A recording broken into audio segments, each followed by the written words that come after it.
चला बघूया 22 डिसेंबर 2025 म्हणजे येत्या सोमवारचं ग्रहमान तुमच्यासाठी काय घेऊन येते. सोप्या भाषेत सांगायचं तर या दिवसाची थीम आहे सकाळ तुमच्या प्लॅननुसार पण दुपार मात्र ग्रहांच्या मनानुसार. तर पहिला मुद्दा, सकाळ तुमच्या हातात आहे अगदी 100%. चंद्राच्या छान स्थितीमुळे सकाळ एकदम केंद्रित आणि सकारात्मक असेल. म्हणजे मेष राशीवाले लोकांशी बोलून आपली कामं करून घेतील, तर वृषभ राशीवाले आपल्या कामात पूर्णपणे घुसलेले असतील. त्यामुळे तुमची जी काही महत्त्वाची कामं आहेत ना, ती सकाळच्या सत्रातच संपवून टाका.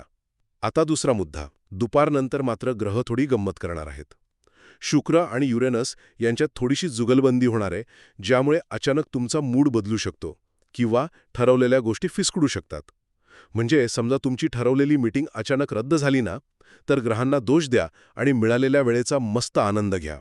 आणि तिसरा, सगळ्यात महत्त्वाचा मुद्दा, मग अशा वेळी करायचं काय?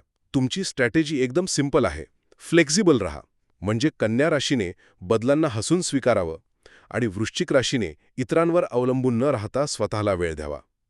थोडक्यात काय तर गो विथ द फ्लो. म्हणजेच सोमवारच्या सकाळचा पूर्ण फायदा घ्या आणि दुपारच्या सरप्राइजेससाठी तयार रहा.